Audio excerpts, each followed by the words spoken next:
Welcome to Comic IndieCon 2024, or rather the build up to the big event. We want to talk to some of our big indie publishers. Big indie? Is that it works. It works. Some of our indie greats. Let's go with that. Yeah. And right now we have the P and the J of PJ Publishing, PJ Press rather, Pizo Meyer and James Roberts. Welcome and thank you guys for joining us. Thanks for having us. Yeah. Yeah, well, let's talk a little bit about what you guys do. You sent me a copy of While You Were Out, which was very intense. I liked it a lot, and I've also been going through some of the previews on your Um, website. How would you describe the style of your storytelling? You know, I'd say the story really came from the main idea. Just I really like the thought of this guy vicariously living through other people's things.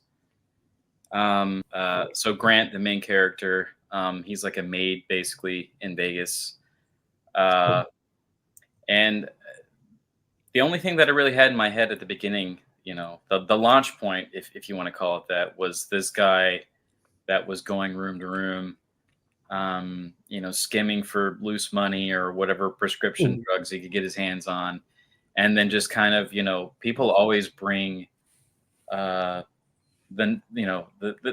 the things that they can't do in normal life. You know, Vegas is the place where people get away with that sort of thing. And I really like, you know, what happens in Vegas stays in Vegas sort of thing. But Grant knows about all of it, which I really thought was a fun idea. And then the whole backstory with him kind of happened as I was writing it, if that makes sense. I wanted to give him a little, like, you know, at least make him somewhat grounded. But as far as like the idea and what it came from, it was just the thought of this guy kind of going through your things and you know, stealing a snippet of your life while cleaning up, you know, making your bed. I like the story from the first issue that I read. It's got this kind of gritty, for lack of a better term, surreal realism, I guess. I wanted to get to your art too, because I'm looking at Domine and I'm looking at C. I'm looking at the previews that are here. Yeah. And I was telling James a minute ago that the art style kind of gives me a little bit of Studio Ghibli, a little bit of Mobius, kind of like I can feel that vibe in them. Yeah. You know, and I grew up on heavy metal and you know, Mobius. I can feel so I freaking loved heavy metal as a kid. I kind of grew up on the independent side of comics. I didn't really read the superhero stuff. But when I was younger, I did get into heavy metal. Like I should have had a copy, but I did. But just blown away. I think that's true for everybody that had a copy of heavy metal. This world that, you know, everybody had one that was supposed to, but this world that he created and his illustrations. And I knew I wanted to draw like that from day one out the gate. I was like, I want to do this somehow. And I didn't do it for a long time. It took me quite a while. But big fan of but I also have some other weird influences like Jim Woodring and, you know, I love Fantastic Planets, where my seed world kind of came from. And so it's, you know, it's just that weird, you know, out there, just kind of like, what the hell am I looking at? But I love that stuff. And, you know, but yeah, it's a little mix. And I think James and the guys that described James had, you can tell him James, he had a different vision for this book and kind of tell him what it came out to look like, you know? Yeah. Okay. So again, aside from like the launching point of just this guy going room to room, you know, kind of snapshotting people's, like a day in his life is just a snapshot of other people's lives.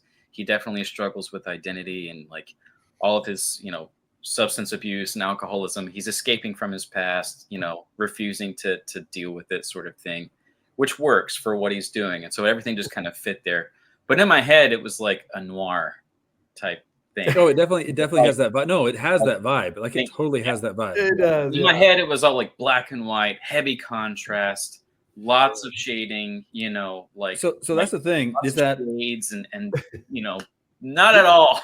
No. We think of noir as being the heavy shadows and the black and white, but it's really a vibe. Like you look at Mickey Spillane and stuff. That's just prose. Let me ask, how did you two guys and when did you two guys get together and become a partnership, a team? James, you want that one? Pulp 21. So I'll let him take. Yeah, I've done enough, so let James talk. Yeah, drink your beer. Yeah, I do. What is, like what is I've done Pulp a 21? few of these podcasts without him, so I'm glad he's here to talk. So it makes me happy. So Pulp 21 was we actually started out as a group of friends who got together to do the same thing. We all wanted to make comics. We had several artists and several writers and several guys and gals that were doing their own thing. And so we came up with the idea to do an anthology as a way to like be a group and support each other and motivate and push each other and try to meet some deadlines. And shout out to Chet Presley. He was the one holding the reins for that. It eventually, the wheels kind of came off at one point, and that's what me and Pizo kind of broke off and started doing our own thing. But I mean, I met Pizo through that. And even before we started doing our own thing, like I was at least in the process of working on another comic with another friend of mine, Alicia. But then, you know, life happens and she got married and like had kids and like all this stuff. And I mean, you know, like life, it happens. And so everyone kind of slowed down except for me and Pizo. And Pizo was a machine. And the last thing I'm going to do is stop giving someone who's willing to look at my scripts and do something with them. Like, if you don't take advantage of that situation, what are you doing with your life? If this is really something you want to do, you know what I mean? Like if you have an artist who's like, even with his style, I was like, this isn't at all what I was thinking, but why would I not take advantage of that? So Yeah. is it at all what I pictured in my head? No, not at all. Yeah, it was Crazy, totally different. like It was a totally real different. Harvey Picar thing going on, like Moses and all this. And it's just like it's like his art is gritty, but it fits the tone of the book. So even though it's not the heavy like contrast aesthetic that I was looking for in my head, it still fits. Yeah, Marcus interviewed those guys when I wasn't there. I couldn't make it, but that Marcus from Comic Indie interviewed them, and it was James, Chet, and the crew was there, and Marcus was saying, "This is this is a very indie looking book. It looks like an indie book. It's got that style to it." So I was like, "Well, great. That's yeah." That's well, Pizo, what do you think of James' style as a writer? How do you? Well, I mean, I talk to people about James all the time. James is not around a lot of times. I've done a couple cons by myself, and I've talked about what he does out. Because right now, we don't have anything in print yet. We're working on 2 books to get obviously go to graphic novel and get printed. But I still talk about them to people what we're doing because they go to our site, they go to PJ Press. We're like, well, what are these books? I'm like, well, yeah, we don't have them printed yet, but this is what we're working on. But so I'd never taken a script from anybody else. Seed was just kind of a action-based script. There's no dialogue. They're aliens. They don't speak, English. It was just kind of things happened. And I'll let James talk to this, but we changed the way we did from the first script because, I gave James probably more than he needed. So he figured out, and he can tell you, he figured out a better way to make that work and how we work now since then, since the While You're Out #1. I guess I can say as an artist, I have my own vision. Obviously, he has his vision. But I think we get to a point where we can kind of cross those together and kind of get this idea of what we should see. And it's getting better as time goes on. And James can tell you, we keep growing as we go. And with Domine was a really big stepping stone for us because it was a sci-fi world. It was fantasy. It was, but all that, I came up with a very loose concept. It was 1 page, and James took that and ran with it. And that book has gotten a lot of people really, really liked it. Considering it was really a mix of both worlds from he and I. But James can kind of explain how he sends me now, what he sends me now versus what he used to send. James, you can talk about that. Okay, so I will say that for the first comic that I did for Pulp 21 with my friend Alicia, she needed as much structure and guidance in scripts as possible. And because I had been working on that particular script up for years, and I had like maybe 30 to 40 pages completely mapped out, panel to panel, like switching points of views, like super descriptive. I mean, it was like an Alan Moore script. It was like the most like heavy detail. I mean, I had it, like, I spent a lot of time because it was like, well, I might as well get it as specific as I can so that when I find a writer, or not a writer, when I find an artist, I'm a writer, they know exactly what I'm looking for, right? So I figured as detailed as possible, and she thrived with that. She just wanted to be told what to draw. And so I was like, I got you. Don't worry about it. Pizo, I started a script with not as detailed, but page 1, panel 1, small panel, this is happening. Panel 2, medium panel, this is happening. Did not follow it at all. So he didn't follow it at all. And for me, it's just like, okay, well, I got this guy. He's willing to draw it. He clearly likes the artistic freedom. So I was like, you know what? We're gonna do this the Marvel way. We're gonna reverse engineer it. I was like, I'm gonna give you the breakdown. You can draw it however the hell you want, as long as you hit certain beats, right? I'll put little notes in there and be like, hey man, slow it down here. Don't worry about too much detail. It's gonna be lots of like exposition or narrative or conversation or whatever, dialogue. And then like here, like go nuts, fill it in, make it as detailed as possible. Or like here is a good chance to do like a lot of action, splash page, whatever, right? He responded great to that. And then, so it's like, I give him the plot breakdown. He draws it however the hell he wants. And then afterwards, now that I'm not just writing it, but I'm also lettering it, I pretty much letter it as I'm writing the dialogue and narrative to fit whatever it is that he's come up with. So I'm not like covering up all of this beautiful stuff, Well, Pizo was talking about what inspired him for his style, growing up. What inspired you for your storytelling?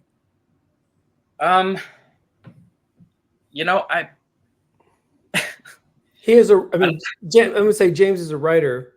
I mean, he has a degree, and he's. I went to U of H for creative writing. I like it all. I love short fiction. I love novels. I love poetry. I love comic books. Comics were always my first love. That's how I learned to read. I still read a shit ton of comics, even the monthlies. Like I worked at a comic book shop for 8 years.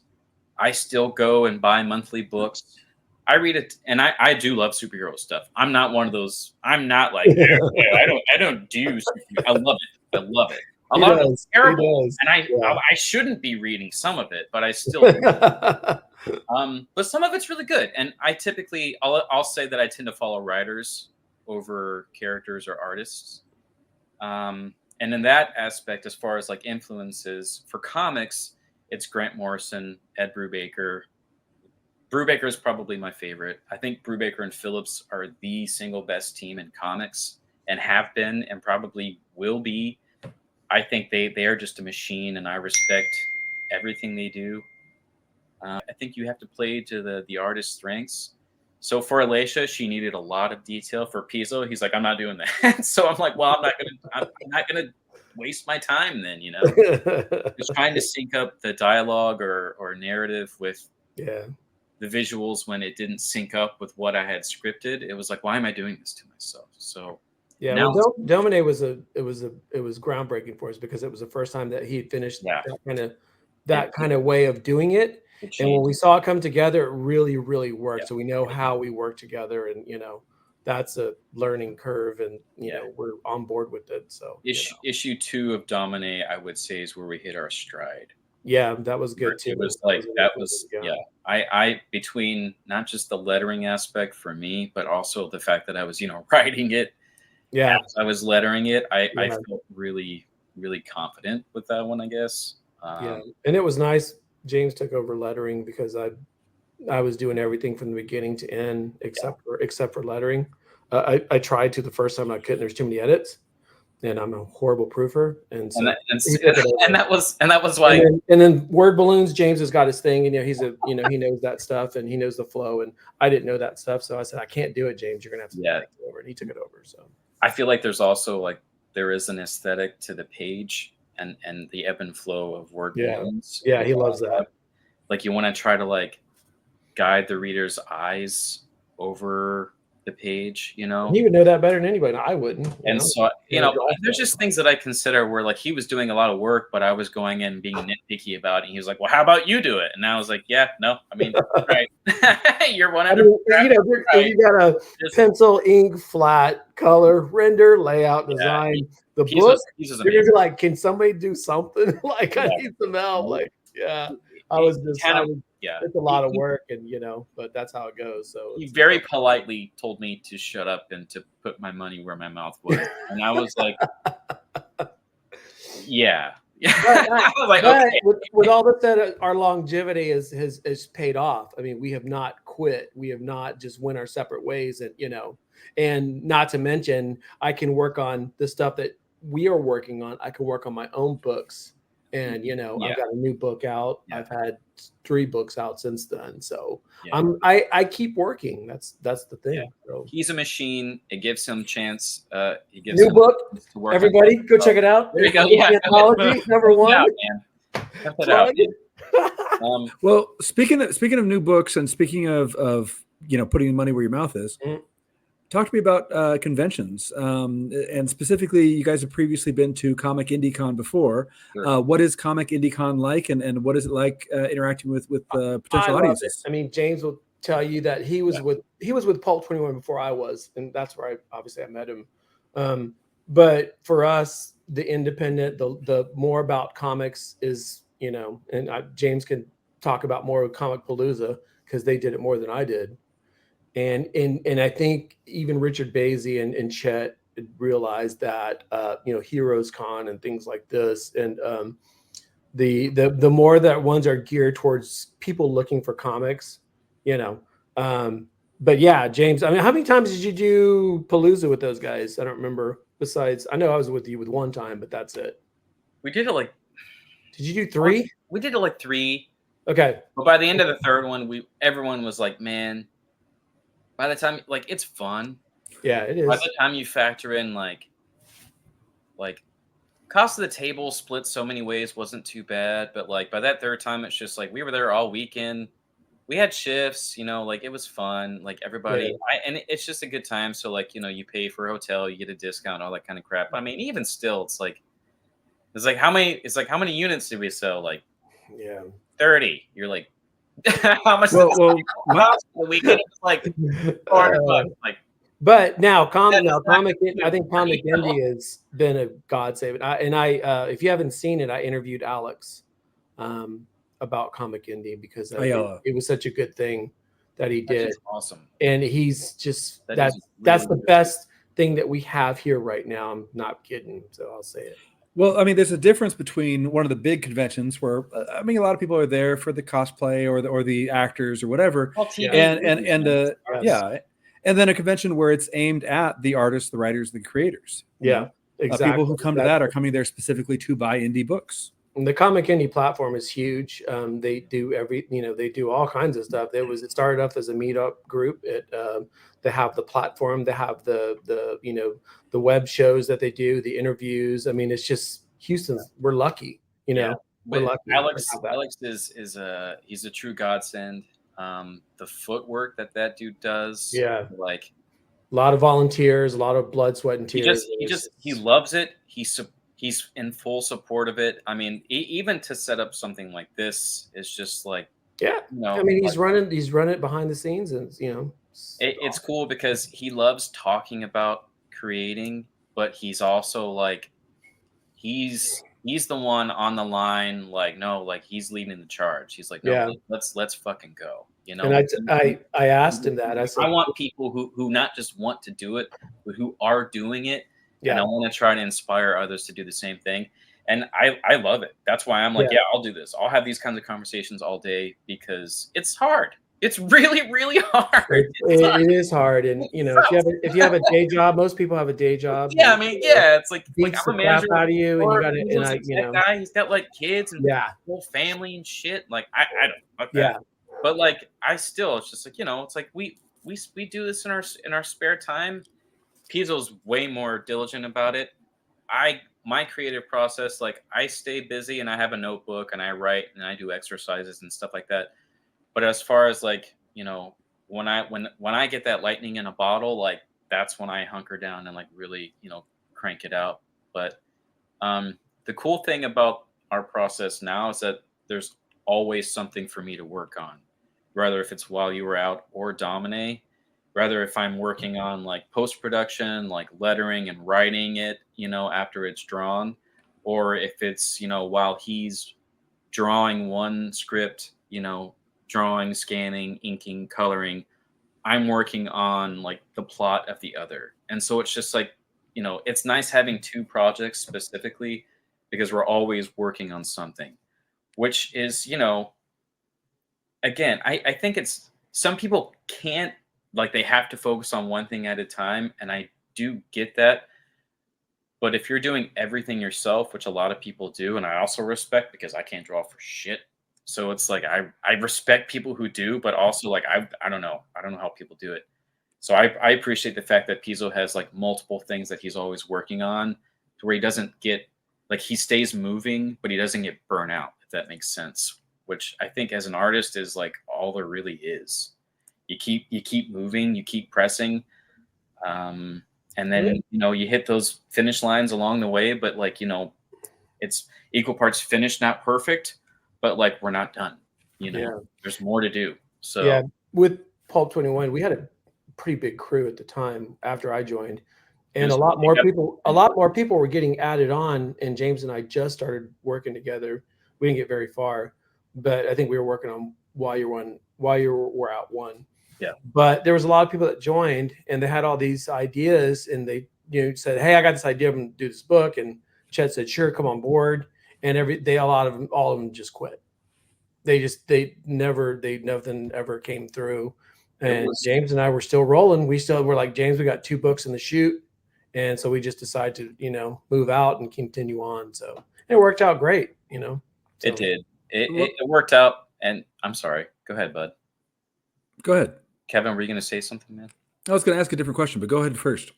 I just wanted to say that, like, that experience, while it didn't end great, it was a valuable, like, learning curve for us because it's like, and that also, was kind of the first stepping stone into me, like, again, putting my money where my mouth was because I felt like I was being incredibly neurotic and annoying with guys like, "Hey, why aren't we doing this? Like, are we doing this or what? Like, are we talking about comics or are we making comics?" And like after a while, I felt like my mom, where I'm just like, I feel like I'm being fucking annoying, even though all I'm trying to do was I think James and I became the two-headed monster. Yeah, and so eventually it was like, you know what, like shaking hands, like we love y'all, but like we're out, like we got shit to do, and it's a slow grind, and it's I over the last few years, I myself, like a lot of people, struggled with some shit.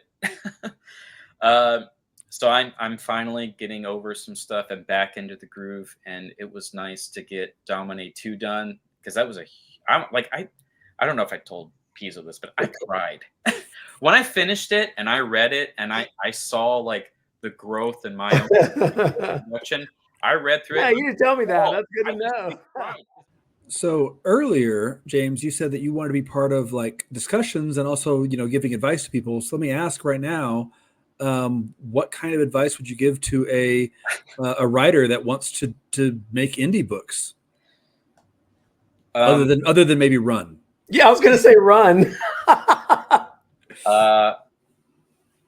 I'll say that there's no right way to do it. If you want to be methodical with your script and overly detailed, you can. But at some point, it's like, it's really finding an artist is really the hardest part, especially if you're just a writer. I don't want to make it sound like that. I'm just saying, like, as a writer, doesn't matter how good it is, without an artist, it's nothing, right? And if you want to commission them and pay an artist to do it, that's fine. But it's so easy to get burned doing that. I've heard horror stories. I've had discussions with people who've gotten burned, giving money to people, it doesn't work out. They end up at ends, things blow up in their face.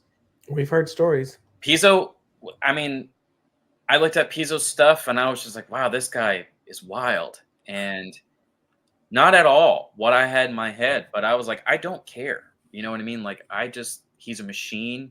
I know that when he says he's committed to it, he meant it. So for me, it's just like, it doesn't have to be exactly the way it is in your head. Um, I've talked to multiple like people who've at one point have had their foot in the door as far as like comics, or other for for the big two or Image or whatever. And a lot of creator owned stuff is blowing up right now. Indie comics are kind of really taking off in a lot of ways. And all of them kind of say that like the best portfolio is like a finished body of work. Um, it doesn't matter if it's as refined or whatever. Like, I think what me and Pizo are doing is as good as anything. Um, but again, kind of circling back to it as far as what you were actually asking, um, it's not going to be perfect, and it's just finding someone that you trust to go through the process with is probably the most important part, and it's the hardest part is finding an artist. I lucked into Pizo, and I mean, I'm forever grateful, just because without him, I mean, I wouldn't be doing anything. Um, I'm grateful for our friends for starting Pulp 21, because that's how I met them. So surround yourself with like-minded people, find other people who love comics, who want to do it. And then through that, maybe you start something together, or, it's hard. Yeah, I was gonna say, Kevin, if you Really hard, if you interview another team, I would love to hear about it or watch it, because James and I were probably an anomaly, but I mean, probably in the scene in Houston, You'd be surprised. I know a few groups of I indie creators that work together. to hear about it, because it's just that much more reinforcement. Others are doing it out there together as a team, so that would be great to watch. So I would listen to that. So. Well, Pizo, I want to ask you basically the same question. You both worked with a writer and done your own zines. What advice would you give to somebody that wants to draw comics? There you go. Yeah. So I'm on the creative burnout panel for Comic Indie for the show coming up, and I did it last year. The best advice I can have is that be passionate about what you're doing. Find passion in every project that you work on. I wanted to take my vision with James's vision and do something. I have my own vision to do my own projects and see them come to life, which is obviously very rewarding. But if you want a simple formula, how to keep moving, is that I always have a page sitting on my table, whether it be penciled or inked. Okay. And I go home and I look at it every day and I go, okay, maybe I can, just ink this page today, or maybe I can ink this panel today, or maybe I can pencil this panel today, or maybe I can flat this panel today if it's up on the computer or whatever. I don't never put it away, because then it becomes this thing. It becomes this thing that you have to face again, and you're dreading it or whatever. Don't put it away, and just keep touching on it every freaking day. That's all I can say. Every day, don't stop. If you do that, you'll be fine. You'll find the motivation to keep going. And when you get a page done, or you get 2 pages done, you're halfway through the book, you're like jumping for joy. So every time I get a finished book, I'm happy. Every day, though, is a reward, just to go back and go, hey, I got this done last week. I got this done last week. Because that's how I have done. I wouldn't have books done if it's me by myself. I wouldn't have books done. So with James or myself, whether it's printed or not, I wouldn't have anything done. So I recommend it. Just keep working on it every day. That's it. That's all there is to it. I'll tag back in real quick and say, finish, not perfect. Yeah. Huge mantra. Yeah. Especially for like independent guys.